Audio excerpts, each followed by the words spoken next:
This year, in the face of painful hardships, we have seen the incredible strength of the American spirit. It doesn't matter if we're right wing or left wing or you know, what religion we are, race we are. We just all get along and help each other. Strangers helping strangers and citizens reaching out for those in need. There were people here who probably haven't had a home-cooked meal in maybe months. It's my first time away from home for Thanksgiving, so definitely a little hard. For each of you, I know it's hard to be away from home at this time of the year. I have a wife and two beautiful daughters. I miss them very much. I want to be thankful that all these people are out here and just to be thankful for being alive. You just followed that storm. Right next to that storm, you saved so many people. President Trump and others expressing Thanksgiving wishes on this all-American holiday. With that, let's bring in our panel. Tom Rogan, commentary writer for the Washington Examiner, and Colin Wilhelm, economic policy reporter for Politico. Gentlemen, welcome. Happy Thanksgiving. Happy Thanksgiving. Happy Thanksgiving. Your thoughts on the commander-in-chief here talking about conflicts, our troops in harm's way, and his spirit on this Thanksgiving Day? Yeah, well, it's interesting reading through Twitter and a lot of the different media coverage. It seems to be pretty negative. I actually tend to look at it, you know, what did we expect from President Trump? It was probably likely that he was going to put himself front and center in there. And I also think if you think about the targeting of military personnel in terms of the message that you are unleashed now through me, well, that's something that, especially at the junior officer ranks and in the enlisted levels, people believe in the military, because they were very, very frustrated about the rules of engagement they faced under the Obama administration. So, quite frankly, I think that the message will be, at least by the military, pretty well received. Speaking of that, let's take a listen to what the president had to say about the war in Afghanistan. We opened it up. We said, go ahead. We're going to fight to win. We're not fighting anymore to just walk around. We're fighting to win. And you people are really, you've turned it around over the last 3 to 4 months like nobody's seen, and they are talking about it. So thank you very much. Brave, incredible fighters. No surprise there, the commander-in-chief trying to fire up some brave Americans who are serving a long way from home on Thanksgiving. Colin, your thoughts on what we heard from the president there? Well, the president's certainly trying to emphasize a stronger America today in his comments, both a resurgence in military strength and a resurgence in economic strength. He has a major economic policy initiative coming up in tax reform on the Senate floor later this week, or excuse me, next week. And he's trying to project that confidence that he sort of ran on in his campaign of making America great again. He tweeted at Greg Sargent, a opinion writer for the Washington Post, with that in all caps, very enthusiastic about that message today. Speaking of the agenda ahead, the president comes back. He'll have a meeting with the big four congressional leaders on Tuesday. Leaders McConnell, Schumer, Pelosi, and Speaker Ryan. They've got a huge agenda ahead when they come back. Limited time left in the 2017 year. They got to keep the government running. They want to get tax reform done. Let's talk about the agenda ahead here on Capitol Hill. What do you think happens in that meeting? Well, I think they will try to hash out some differences over government funding. That's something that's coming up very quickly on the horizon.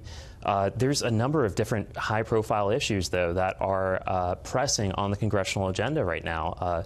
Aside from government funding, you've got immigration, you've got the Iran deal reconsideration, you've got tax reform, which we just mentioned, and the child health insurance program, which is in need of reauthorization. There's a really full agenda for the rest of this year, and that's why the speed that tax reform has been going at and building momentum has been somewhat noteworthy in the sense that in the context of all of these other agenda items, it might be gaining momentum in order to pass into law. Tom, your thoughts on tax reform heading into a critical week in the Senate? Is it going to be like Obamacare 2.0 revisited, or are we going to push something across the finish line in the Senate? You know, I think they will get something across, but the real question, I think, becomes reconciliation.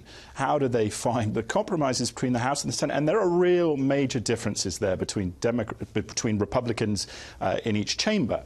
And I also think once we get further to that finish line, one of the challenges for the president will be, does the final bill blow up the deficit too much. And at that point, you know, there is that slow wavering of conservative grassroots support. I think people will get concerned about that. So it's about forging that compromise. And I think, you know, we are certainly, the battle is just heating up now. Let's put it that way. We've heard some grumbling from some Republican senators, a variety of them for different reasons, some for deficit reasons, some of them retiring. Of course, Mitch McConnell, the majority leader, can only lose 2 and still pass a bill. What do you think at this point?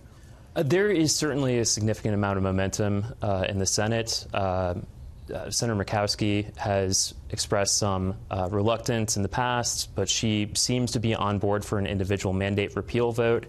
Although there may be some guarantees in terms of shoring up the Obamacare subsidies that need to be made in order to secure that.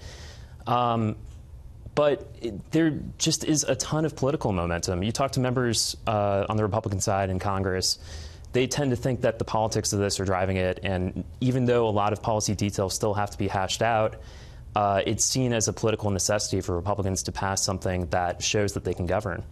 What about DACA? Are they going to, Democrats in this meeting, going to insist on doing that at some point in the final moments of 2017? How does that play out? I mean, you know, that is a priority for them. But I also think President Trump now, with the need to get a win, with the need, that sense of urgency in terms of tax reform will be his priority. I also think he will...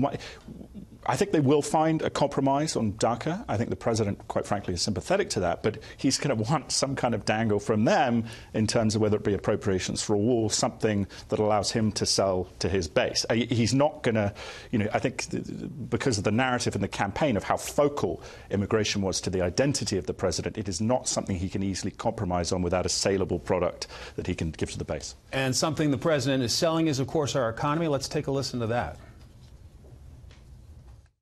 We're doing well at home.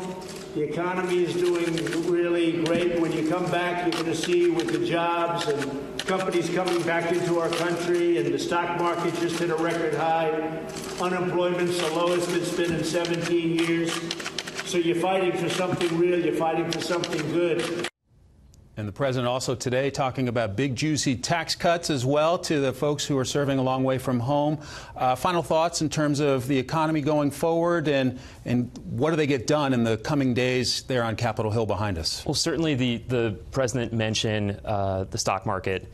And right now, the consensus is that the stock market has baked in the fact that tax reform will happen and that the economy will like tax reform.